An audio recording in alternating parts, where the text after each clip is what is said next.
C'est-à-dire que par exemple... Mais parce que vous entendez ce que vous voulez entendre. Non, mais je ne peux pas parler au nom de Madame Braun-Pivet et des petites magouilles qu'elle est en train de faire dans les couloirs avec Monsieur Juvin ou avec Monsieur Chenu. Ça la regarde. Leurs candidats qui portent des casquettes nazies, qui font des prises d'otages... Il nous reste quelques secondes, Clémence Guettet. Clémence Guettet remet en place 2 journalistes de France Info sur la loyauté du Front Populaire. La députée de la France Insoumise Clémence Guettet était invitée sur le plateau de France Info afin de répondre aux questions de 2 journalistes militants. Ces derniers reprochent à la France Insoumise de ne pas délaisser une partie de leur programme en s'alliant avec les macronistes et ainsi avoir une majorité absolue pour gouverner le pays.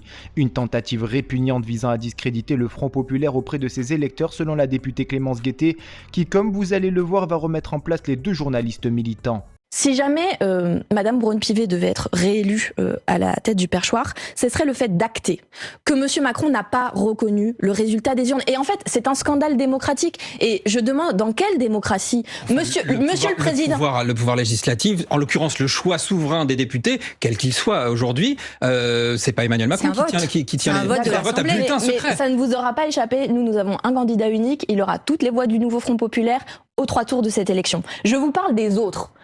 Si jamais Madame Braun-Pivet devait être réélue à la tête du perchoir, ce serait le fait d'acter que Monsieur Macron n'a pas reconnu le résultat des urnes. Et en fait, c'est un scandale démocratique. Et je demande, dans quelle démocratie Monsieur le Président... Le pouvoir législatif, en l'occurrence le choix souverain des députés, quel qu'il soit aujourd'hui, c'est pas Emmanuel Macron qui tient un vote à bulletin secret. Mais ça ne vous aura pas échappé, nous avons un candidat unique, il aura toutes les voix du nouveau Front Populaire aux 3 tours de cette élection. Je vous parle des autres. Mais justement, vous parlez beaucoup des autres, mais chez vous... Non, mais je suis très en colère.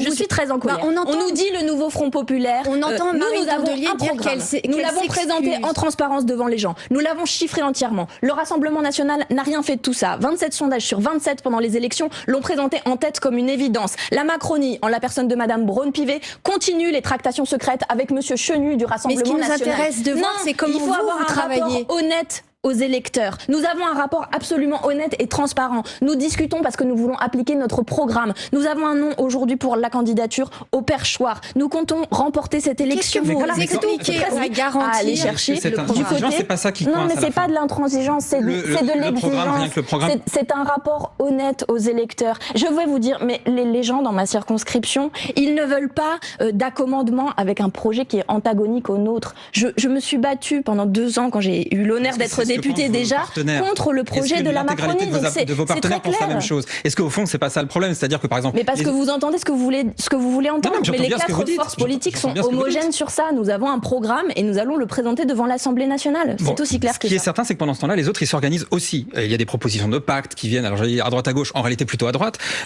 Est-ce que vous n'avez pas laissé passer votre tour d'une certaine manière? Parce que vous dites que numériquement, effectivement, le Front Populaire, le nouveau Front Populaire... Vous êtes vraiment les rois du désespoir, c'est incroyable quand même. Écoutez-moi, le nouveau Front Populaire est numériquement le principal. Se mettre d'accord sur un nom, c'est pas suffisant.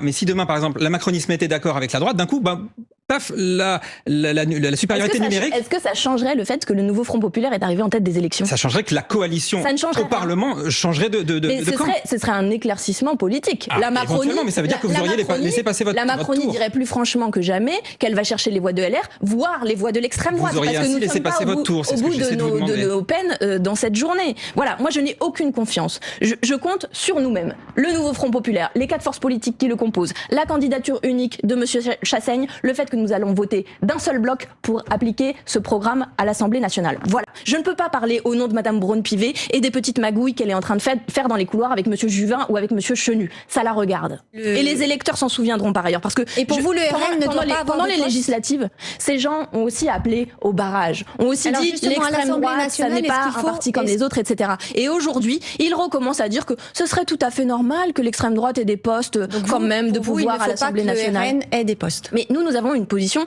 qui est claire, qui est extrêmement claire. Le Rassemblement national est un parti qui a un projet raciste et de casse sociale. Et le racisme, ça n'est pas une opinion, c'est un délit. Nous avons vu tous leurs candidats, enfin je veux dire franchement c'était incroyable. Leurs candidats qui portent des casquettes nazies, qui font des prises d'otages. Il nous reste quelques secondes, Clémence Guettet. Non mais c'est quand même un truc, c'est un truc incroyable. On en a parlé beaucoup pendant la campagne. Donc nous ne voulons pas participer à la banalisation de l'extrême droite, au fait qu'ils accèdent à des postes à responsabilité, qu'ils connaissent mieux les institutions. Je le dis, le barrage de la Macronie était un faux barrage qui est en réalité un marchepied. Et les électeurs s'en souviendront. Donc nous sommes droits dans nos objectifs. Nous avons un objectif pour cette journée, c'est gagner le perchoir. Un objectif pour les jours qui arrivent, c'est une équipe gouvernementale et que M. Macron nous passe un coup de fil. C'est entendu.